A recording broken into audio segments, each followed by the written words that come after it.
Hello, fellow developers and gamers alike. My name is Travis. Quick introduction. I've worked in the games industry as a concept artist, primarily a senior concept artist, but most recently a lead concept artist. I've worked as a senior concept artist in the slot industry, and some of the projects that I've been a part of are Heroes of New Earth, Strife, and Our History Untold, as well as freelanced for various clients on smaller indie games and slot games. I've worked in the games industry for a sum of over 10 years, an avid gamer for most of my life. So this is my first devlog for my project Gravity Golf. Gravity Golf is a mobile indie game based on an idea I've had for many years. A simple golf-style game that plays off an object, in this instance a puck, and you are changing the colors from hitting objects to match the color of its hole to score. It's a simple mechanic, but one that always stuck with me from playing golf games, pool, pinball, air hockey. It was a culmination of playing these games throughout my life that I just felt like a little tweak to the rules could be an interesting game to play. What if your cue ball could change colors and could only affect specific balls? What if your pinball could change colors and could affect different zones? What if playing mini golf, you had to hit it in so many strokes or off walls that it would match the color to put it in the hole? In theory, it's a simple concept, and it led me to create this project. Sometimes simple concepts can just be enough of a change to bring a whole new way to play. But going from an idea in your brain noggin to actually creating something that is playable, well, it's going to require a lot of work. Having a pretty vivid imagination had me playing the game in my head. The years of working as a concept artist and honing that ability to forward think out ideas and functionality gives me a pretty good ability to analyze something in my head and visually see it out, playing it over and over on repeat, creating scenarios that I could, identify if something could work or not ahead of time before I tackle the problem. It also helps having ADHD. I felt like it was worth pushing forward on, so I decided to do something I had really never done before. I decided I'd pop open a ChatGPT tab and see if I could get a vibe-coded HTML-driven prototype of this. So 25 to 50 reworks later, I landed closer to a prototype that reflected what I had in my head. The prototype validated to me that there was something here, and I could see obstacles populating this air hockey style course, creating a real mini golf meets air hockey style experience. I sat my nephews and nieces down, age ranges from 10 to 19, as well as my brother and father, just to get some initial feedback. For the most part, separately, to get direct test feedback. Figured I would already get a level of bias, being that they were my family members. I watched each of them take a moment to kind of figure it out and continue to play through every hole on the course, getting better and better each hole. The mechanic wasn't too challenging. The verbal cues of frustration and celebration helped me recognize the game idea had tension whenever they would, get a hole in one or, come close. It gave me some real world feedback from each of them as I asked several questions to kind of figure out if this was something worth putting the time and energy, into to develop this whole thing. I had watched my nephews time and time again playing games on their phones as they were huddled around each other, bragging about high scores or challenging each other. It reminded me of my childhood. Huddled around the N64 with my older brother or my childhood friends. Most of all, it made me miss the arcade days of going to the mall, popping in some quarters, and playing games with friends. Good music playing, neon lights, lasers from the laser tag arena. I was just thinking how the phone kind of replaced that now. For them, the arcade is in the pocket, and I myself, admittedly, am not much of a mobile gamer. I've played a few, but mostly dabble in PC games now.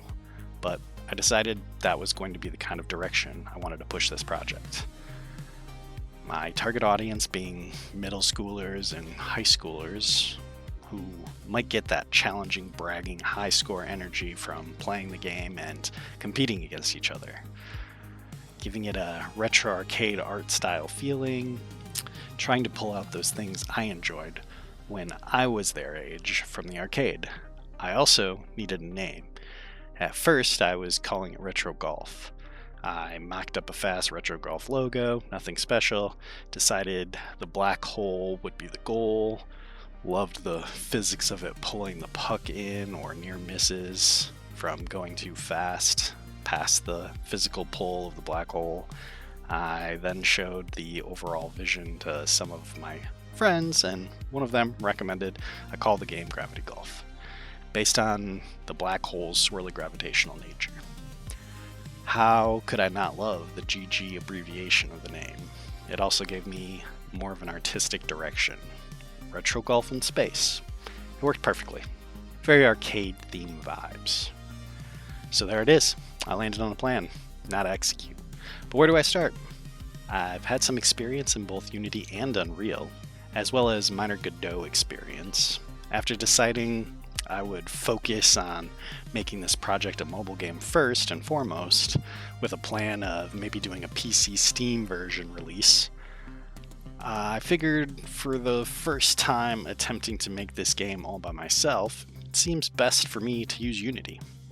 I had the most experience in it, and the mobile development features were a big plus in my opinion. So it seemed like it was the best route to move forward. So I got to work. I knew that I would want to use my experience using my digital illustration painting skills to create the UI and backdrops for the menu screens. But when it came to the physics-based gameplay, I decided I liked the idea of creating it in 3D. It would allow me to use that skill and practice in-engine shader graphs and materials, something I don't have much experience in. It made more sense than focusing just on 2D. Even though I knew I wanted a clean, readable look for a small mobile screen. But being that I would be setting the camera angle up from a top-down view, but I figured I could still use a bit of 2D for aspects in the project as well, primarily used on animating the black hole goal, and a few other things. So I started modeling out the objects. I brainstormed ideas for obstacles, decided I wanted to give the player a ramping up experience. I realized that if a player was going to be used to bouncing the puck off the objects to change the color, I needed to ease them into it, not just toss a ton of obstacles at them right out the gate. I think this was a good direction overall, as it gets a lot more complicated and challenging in the later courses. So after modeling up the art, getting things set up in Unity, I was playing the first course. I felt like 2 courses per obstacle seemed like a great way to give a player enough time to get acclimated to the mechanics. On completion of the first 2 courses, it dawned on me just playing the courses as 9-hole par 3s with the rules of golf applied. It was fun in its own right. I definitely could see myself, going against friends aiming to show off my high score, or wanting to play again to try to set the new best score for myself. But I figured anyone playing this on a mobile game would probably want something more than that. So I decided that a achievement-based system would really help the project out, giving something for players to strive for other than high-score full-course gameplay. So I set out to make each hole a simple stroke-to-goal star system. Gold star was achieved for every 1-stroke goal, a silver star for 2 strokes, and a bronze star for 3 strokes. It gives an enjoyable hit the restart, keep trying to land that hole in one, beyond just playing a full course. Kind of reminded me of putt-putt as a kid. The rules and scores didn't matter as much when you just wanted to get that satisfying feeling of getting a hole in one putt. But it also helped out that playing that hole over and over to land that hole in one sets you up to be even better when you play through the full course, because you have, the lay of the land. Now I felt like it was heading in a satisfying direction. I buckled down and I spent the next couple of months creating the 3D courses, obstacles, and putting my nose to the grindstone. In my head, I set a goal for myself to have the project done by the end of winter. I knew this wasn't a groundbreaking, insane game. I specifically wanted to stick to simple mechanics. I have worked several years being the guy behind the visual direction to help push the overall game visual direction to a good place, and I have worked for several years on one project. And I knew I wasn't creating a AAA game here on my own. I needed to be practical, and setting a time frame like this, with keeping the art style specifically direct, helped me set a practical destination or goal for achieving what I was setting out to do. I have so many ideas that could and would take years, but this is my first time developing a game on my own. So in my mind, I didn't want to burn myself out or find myself dealing with the attrition of setting myself up to work on something that would take 2 years, when really I just wanted to see if I could get through this, on my own. I also had minorly dabbled in some of the stuff I would be doing. I only ever provided the art assets to the UI teams I worked with. I had never set it all up myself. So I really had no clue if all of the work I would end up doing would come to a complete halt because of my lack of experience in some areas. But I didn't want that to stop me from trying either. The games industry is in a weird place right now, and I'm finding it to be a bit of a tough landscape to find some reliable work. I also didn't want to push into a job that I wasn't completely dedicated to working at. I wanted to be committed to the project I invested my efforts and time into. This whole thing felt like a great learning experience and a good challenge. Anytime I've faced such scenarios, I always come out the other side, much wiser and more knowledgeable. In hindsight, I'm really glad I committed to this. I'll have so much more experience now the next time I am talking with the UI team on any future work. Having been in the trenches, even for a simpler UI that I've created for this project, I've sat there and I've developed and screwed up buttons and found myself perplexed for hours on how I did it wrong. So hopefully that'll give me some more relatability when I'm working with others on whatever project could be coming down the pipeline in the future. So I think I will kind of wrap it up for this devlog there. I've currently set up 10 playable courses with 5 obstacles at this point. I'm just starting on the teleporter obstacle for courses 11 and 12, and I've decided that's where I will stop and call it good for release. When I get it out and see how people are receiving it, I can then commit to more of the obstacle ideas I have, as well as working on various ways to introduce different courses. Maybe some with only specific obstacles together instead of adding and introducing a new obstacle every course, increasing difficulty.